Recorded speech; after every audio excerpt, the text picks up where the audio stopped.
오늘은 로마서 6장의 말씀을 통해서 사망 권세 이기신 예수님, 이런 제목으로 함께 말씀의 은혜를 나누도록 하겠습니다. 십자가는 죄사함과 구원의 유일한 길입니다. 모든 사람은 십자가를 통해서 죄사함 받고 구원을 받아서 하나님의 자녀가 됩니다. 신분이 바뀌게 됩니다. 그래서 십자가로 거듭난 사람은 새로운 피조물이 되고 천국의 시민권을 가지고 하나님의 권속이 되는 것입니다.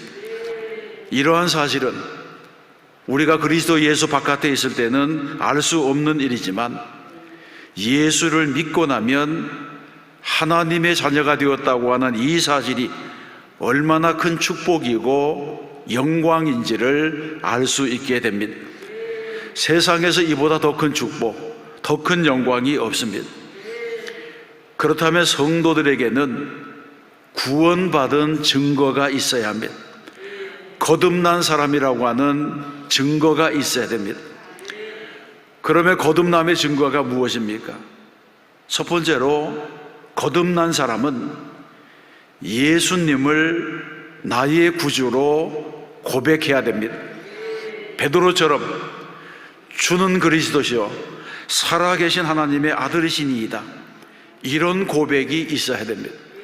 도마처럼 나의 주님이시요 나의 하나님이시니이다, 이런 고백을 올려드려야 하는 것입니다. 아무리 우리가 지식적으로 하나님을 알고 이론적으로 예수님을 알아도 그분이 나의 하나님이시고 그분이 나의 주님이시라고 하는 체험적인 고백이 없으면 그는 거듭난 사람이라고 말할 수가 없는 것입니다.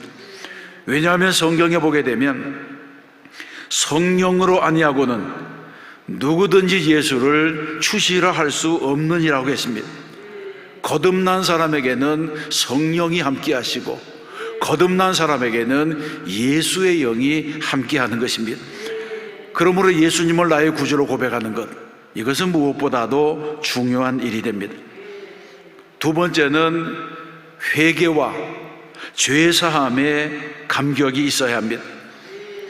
거듭남의 체험이 있는 사람에게는 반드시 뜨거운 회개의 경험, 죄사함의 감격이 있습니다.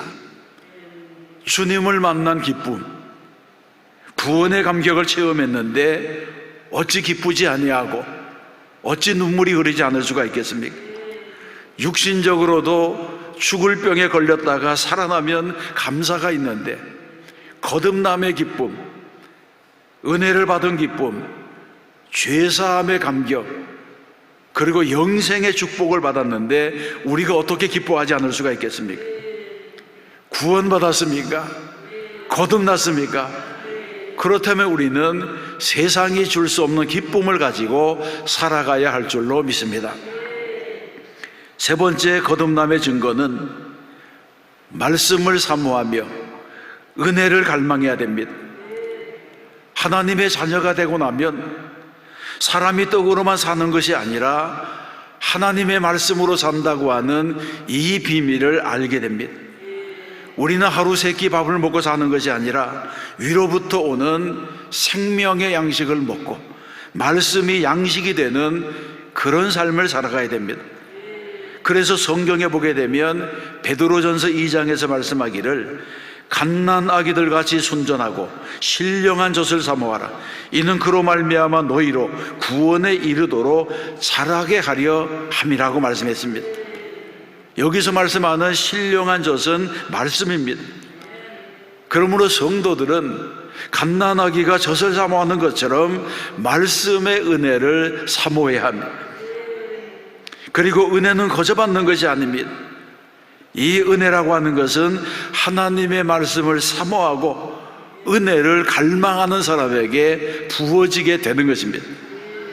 네 번째는 예수 안에서 가치관이 변해야 됩니다.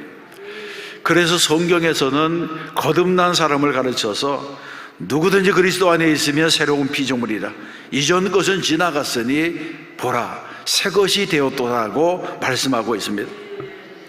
그래서 예수를 믿고 나면 먼저 생각이 달라집니다. 말이 달라집니다. 태도가 달라집니다. 육신의 사람이 영의 사람이 되고, 옛날에 좋았던 것들이 좋아지지 않고 하나님 앞에 나와 예배하고 말씀의 은혜 받는 것이 좋아지게 되는 것입니다. 예전에는 이 세상이 전부인 줄 알고 살았지만 예수 믿고 나서는 이 세상은 나그네의 길이고 이 세상보다는 영원한 세계가 있다고 하는 사실을 알게 되는 것입니다. 그래서 예수 믿으면 다 달라지는 것입니다. 그러므로 거듭난 사람은 예수님이 나의 구주로 하는 사실을 고백하고 회개와 죄사함에 감격이 있어야 되고 말씀을 사모하고 은혜를 갈망해야 됩니다. 무엇보다도 예수 안에서 가치관이 변하는 이런 경험을 해야 됩니다. 그래서 거듭난 사람은 죄와 더불어 싸우게 됩니다. 거듭나기 전에는 죄와의 싸움이 없습니다. 왜냐하면 무신론자에게는 하나님이 없습니다. 하나님이 없는 사람에게는 죄의식이 없습니다. 그런데 무엇과 더불어 싸우겠습니까? 죄와의 싸움이라고 하는 것은 거듭난 하나님의 자녀가 새 생명을 얻은 이후에부터 시작되는 일입니다. 거듭나기 전에는 죄가 얼마나 무서운지 더러운지, 왜 죄와 더불어 싸워야 하는지를 모릅니다. 단지 양심의 가책만을 느낄 뿐입니다. 그래서 예수 믿기 전에 양심은 덩그런 공과도 같습니다. 그래서 세상을 살아가면서 둥글둥글 굴러다니다가 좋은 게 좋다는 식으로 살아가게 됩니다. 얼마든지 잘못한 일에 대해서 변명을 하기도 하고 자기를 합리화시키기도 하고 핑계를 둘러대면서 아무렇지 않은 것 같이 살 수가 있습니다. 그러나 예수 믿은 이후의 양심은 마치 고슴도치와도 같고 뾰족한 바늘과도 같습니다. 그래서 하나님의 말씀에 어긋나는 삶을 살고 양심에 어긋나는 일을 하게 되면 그 가시가 내 안에서 나를 찌르게 되는 것입니다. 옛날에는 죄를 짓고도 무덤덤하게 살았는데 어느 날 죄가 깨달아지고 양심의 가책이 일어나게 됩니다. 그래서 죄와 더불어 싸워서 이기지 못하면 마음이 아프고 무거운 양심의 가책을 느끼게 됩니다. 그러므로 거듭난 사람은 죄와의 싸움을 경험한 이 사람은 자기가 지은 죄의 문제 때문이 아니라 여전히 죄 가운데 살고 여전히 죄를 짓고 있다고 하는 그 사실 때문에 괴로워하게 되는 것입니다. 종교개혁자 루터도 이런 말을 했습니다. 우리는 죄를 지어서 죄인이 되는 것이 아니라 죄인이기 때문에 어쩔 수 없이 죄를 짓는다, 이런 말을 했습니다. 이것이 바로 인간이 가지고 있는 한계라고 할 수 있습니다. 그래서 사도 바울도 오호라 나는 곤고한 사람이로다, 이 사망의 몸에서 누가 나를 건져내려고 탄식했습니다. 그러면 어떻게 우리는 이런 죄를 이길 수가 있습니까? 사람들은 죄를 이겨보려고 금욕으로 나가고 절제로 정신력으로 자기 자신을 통제하려고 애를 쓰지만 잘 되지 않습니다. 어거스틴의 고백록에 이런 이야기가 나옵니다. 어거스틴이 어렸을 때에 친구들과 한패가 되어서 남의 집 과수원에 들어가서 배를 털어온 적이 있었습니다. 그런데 막상 몰래 서리해온 배를 자기들이 먹지 않고 돼지들에게 주었습니다. 그러면 무엇 때문에 이 아이들이 자기들이 먹지도 않을 배를, 그것도 남의 과수원에 들어가서 그런 것들을 서리해오는 그런 모험을 한 것입니까? 그들이 그런 일을 한 것은 어른들이 그런 짓은 나쁜 짓이다, 그렇게 금지했기 때문에 꼭 한 번은 해보고 싶었다고 하는 것입니다. 여러분, 이것이 인간이 가지고 있는 죄의 소욕입니다. 죄의 본성입니다. 그렇습니다. 루터의 말처럼 그리스도인의 고민은 죄를 지어서 죄인이 되는 것이 아니라 죄인이기 때문에 죄가 나온다고 하는 데에 있다는 것입니다. 우리 몸이 마치 끊임없이 죄를 생산해내는 공장과도 같습니다. 공장의 문을 닫기 전에는 죄를 막을 수가 없습니다. 그래서 중국의 전도자인 위치만리도 이런 말을 했습니다. 중국에 금주령이 내려진 적이 있습니다. 그런데 아무리 금주령을 내려도 양조장이 문을 닫기 전에는 지켜질 수가 없었습니다. 그런 말을 했습니다.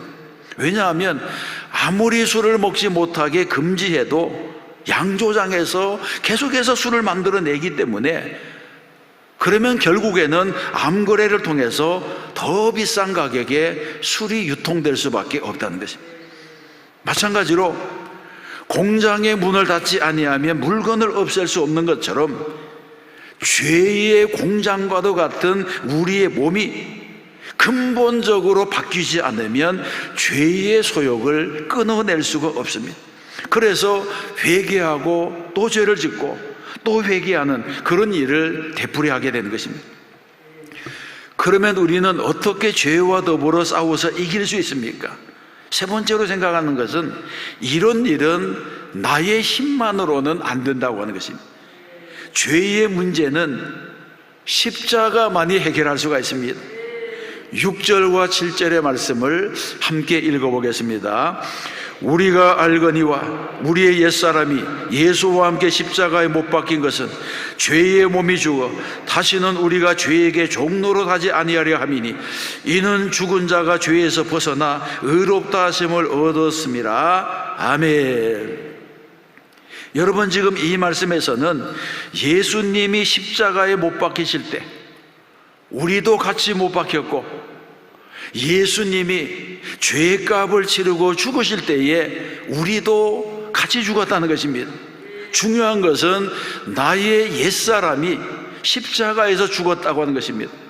그래서 성경 곳곳에 보게 되면 죄에 대하여 죽은 우리가 어찌 그 가운데 더 살리요, 이렇게 말씀하고 있고, 내가 그리스도와 함께 십자가에 못 박혔나니 그런즉 이제는 내가 사는 것이 아니요 오직 내 안에 그리스도께서 사신 것이라고 말씀했습니다. 이 말씀을 믿으시면 아멘 하시기 바랍니다. 그러므로 우리는 이 세상을 살아가면서 속죄의 근본적인 원리를 알아야 됩니다. 십자가는 우리의 죄만을 용서하는 것이 아닙니다. 십자가는 우리의 죄 문제를 처리했을 뿐 아니라 죄를 이기도록 하는 능력이 되고 열쇠가 된다고 하는 것입니다. 그래서 갈라디아서 5장에 보게 되면 그리스도 예수의 사람들은 육체와 함께 그 정욕과 탐심을 십자가에 못 박았느니라고 말씀했어요. 예수님의 십자가가 우리의 육체와 세상, 내 안에 있는 죄의 소욕인 정욕과 탐심까지도 함께 못 박아 죽였다고 하는 것입니다. 그렇습니다. 예수님께서 유월절에 어린 양이 되셔서 죽으신 것은 구약의 불완전한 제사와는 다릅니다. 예수님의 십자가는 염소와 송아지의 피로 하지 아니하고 단번에 성소에 들어가신 사건입니다. 이것을 본문에서는 그가 죽으심은 죄에 대하여 단번에 죽으심이요 그가 살아계심은 하나님께 대하여 살아계심이라고 했습니다. 그래서 십자가를 통해서 주님의 부활이 나의 부활이 되고 사망 권세 이기신 주님의 승리가 나의 승리가 되었다고 하는 것입니다. 이것이 바로 십자가의 능력이고 보혈의 능력이고 죄사함의 능력인 것입니다. 그래서 로마서 8장 33절과 34절에서 말씀합니다. 함께 읽어보겠습니다.